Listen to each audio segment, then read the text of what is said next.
Hvala lepa obema kolegicama. Človek sploh ne more verjeti, kako hitro 15 minut mine. Zato mi jaz zdaj hitela 100 na uro, kot se temu lepo reče. In zakaj sem izbrala iz pridevniške samostalniške izpeljanke, ker ni skrivnost, da sem bila pri projektu zadolžena za izpridevniško tvorbo. In pa tudi še en drug razlog je, namreč jaz sem tudi doktorirala iz pridevniških tvorjenk, tako da bom zdaj preletela vse, kar že lahko povem o izpridevniških tvorjenkah in zdaj moram zares zelo pohiteti.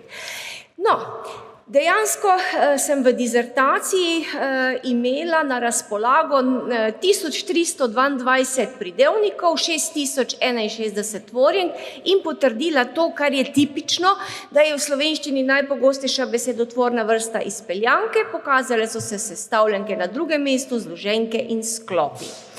Nekaj posameznih obrazil je bilo, ki so bila zelo enopomenska, torej samo na prvi stopnji tvorbe.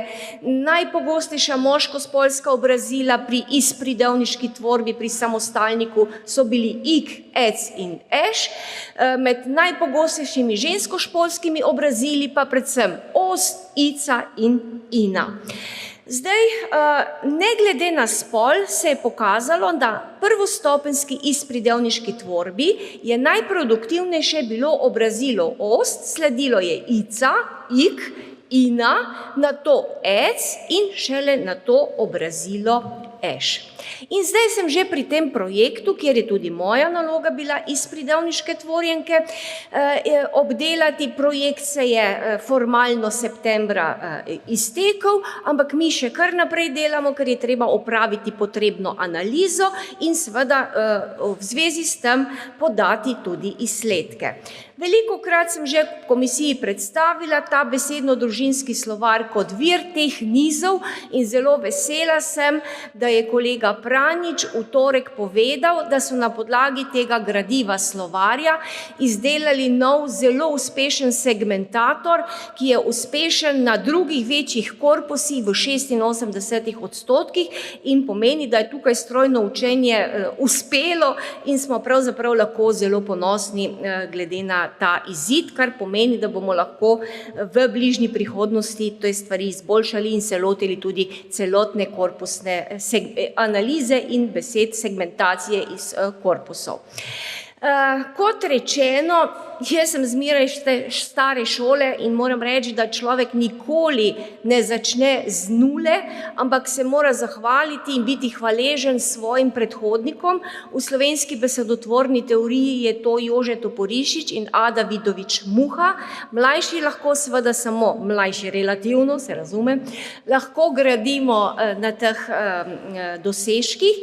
Moram pa reči, da je za projekt Kobus bilo zelo navdušujoče in torej motivirajoče tudi delo profesorja Skaržinskega, o katerem smo veliko slišali, predvsem pa tudi znamenita monografija kolegice Burkatske, kjer smo si imeli marsikaj za ogledati in marsikdaj tudi njen sistem, preslikavo, torej terminologijo, predvsem pa te modele prenesli. In se res zahvaljujem za to monografijo, ki nam je utirala poti.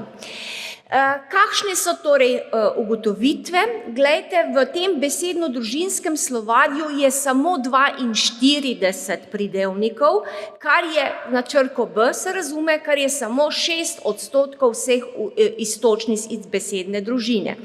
No in kakšni so ti podatki? Zdaj, najobsežnejša besedna družina so bili bel, blag, brz, bled, bister, bogat, boljši, bolan, blazen.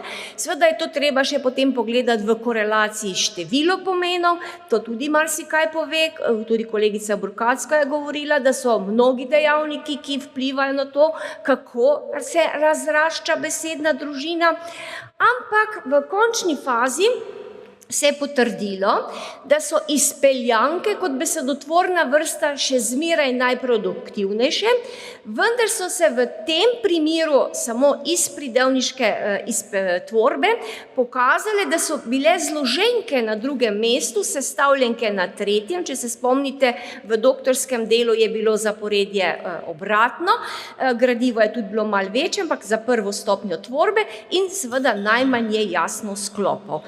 In zdaj gre gremo k tem raziskavam, kjer se pravzaprav pokaže, da imamo tudi dvopriponske, tripriponske, štiripriponske in petpriponske nize, torej kombinacije obrazil in zanje je torej značilno, da je motivirajoča beseda pridevnik. Petpriponski niz je primer ati, po, es, evati, alen, ica, iški. Če preštejete, prešteti morate 5 elementov, ker predponska obrazila smo mi izločili, ker nas zanimajo samo priponski nizi in dejansko je to 6. stopnja tvorbe v besedno-družinskem slovarju, kar lahko pokažemo takole, se lepo vidi boljši, boljšati, poboljševati, poboljševalen, poboljševalnica in poboljševalniški. No, kakšne so zakonitosti dvopriponskih nizov?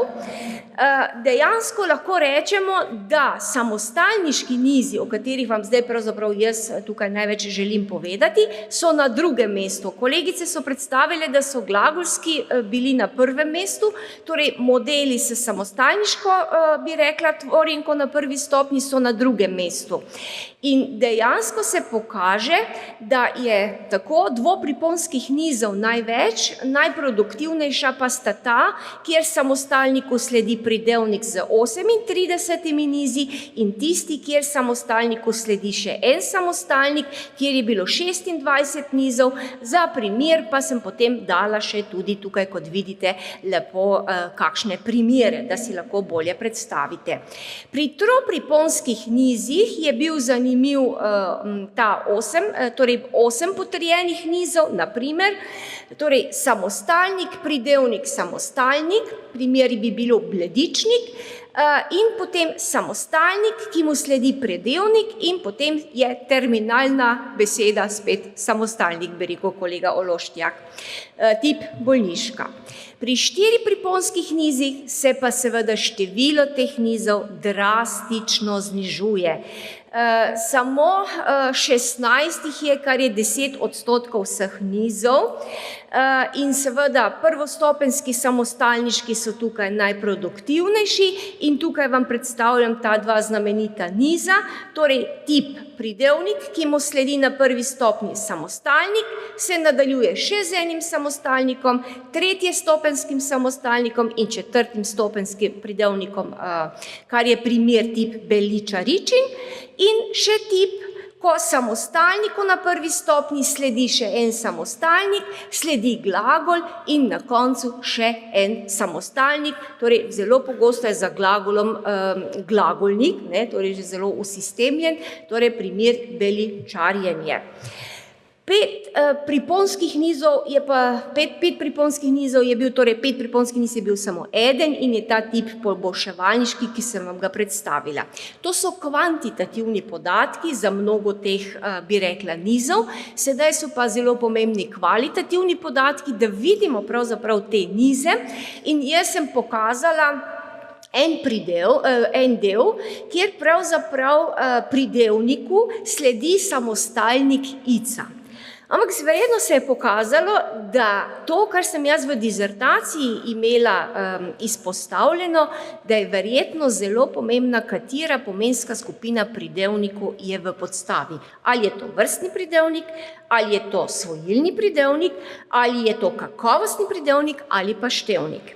No, tukaj se je pokazalo, da če je pridevnik desni, dobimo lahko nosilnik s pomenom nekaj neživega, desnica, ki je produktivna za, bi rekla, osebe, ki so s tem povezane, torej desničar, moškospolska tvorjenka pa je potem produktivna za feminative, desničarka ali pa za dva pridevnika, bodisi svojilnega ali vrstnega in tu se pravzaprav zaključi. Če je v izhodišču kakovostni pridevnik, recimo bled, lahko spet dobimo neko lastnost, torej bledica, ki pa je motivirajoča za pridevnik, kakovostni pridevnik, bledičen, ki lahko generira nosilca lastnosti z dvema zelo konkurenčnima obraziloma pri izpridevniški samostalniški tvorbi, torej eš in ik, pri čemer iz dizertacije lahko povem, da je x frekventnejši, eš pa malo manj frekventen, vendar se ga drži zaznamovanost in potem še samostalnik na ost, torej stanje bledičnost. In tukaj vidite, sem potem dala, za katera dva modela sta bila tukaj izpostavljena. No, potem sem se pa še malo igrala in to zdaj ne bom prav nič veliko povedala. Torej, ta segmentator je poiskal, da poleg iz besedno-družinskega slovarja beličar najdemo še desničarja pa levičarja in tu sem potem poiskala frekvence in potem sem se igrala v korpusu FIDA, kolikokrat je zaporedje ičar potrjeno. Seveda, mene je zdaj samo zanimalo zaporedje, čeprav ti ičar niso zmeraj tisti ičari, ki bi jih jaz želela za izpridevniško tvorbo. Ampak mislim, da nekaj besedotvorna pa ta fonemska kombinatorika sta zelo tesno povezani. No, potem vidite, so tvorjenke, ki sem vam jih predstavila na grafu, zelo produktivne. V besedno-družinskem slovarju najdete samo v glavnem te besede na B, imate tudi, vidite, vročičen, je krasna tvorjenka z visoko pojavitvijo, potem imate tudi svojilne pridevnike zelo normalno potrjene, osebe, ki so take, torej, ki so krivične, ki so bledične in tako naprej.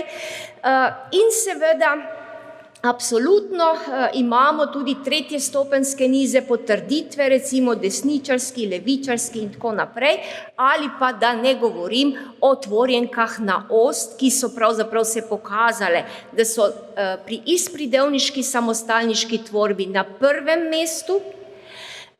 Zdaj se pa seveda pokaže, in mi to vemo, da ost ne zapira dograjevanje tega niza, ampak se lahko odpira še nadaljnji niz. Ampak kaj se pojavi? Dala sem primer trajnostnosten. Pojavi se to, da gre za točno enako zaporedje. Torej, pridevnik, ost, in še enkrat pridevnik. No, take besede so za govorca jezika zelo zapletene in mislim, da v češkem besedotvorju sem našla eno raziskavo, kjer je bilo potrjeno, da izmenjavanje istih morfemov na daljši rok pravzaprav niso produktivni in da tukaj pravzaprav pride do take blokade. Recimo ena taka zanimiva beseda v slovenščini, ki jo je v sredi 19. stoletja napisal en slovničar, je rekel, vam bom pokazal, kako se da v slovenščini narediti manjšalnica iz besede nit. In je napisal nitkičičica. Tako, in s tem se bom jaz poslovila in se zahvaljujem za vašo pozornost.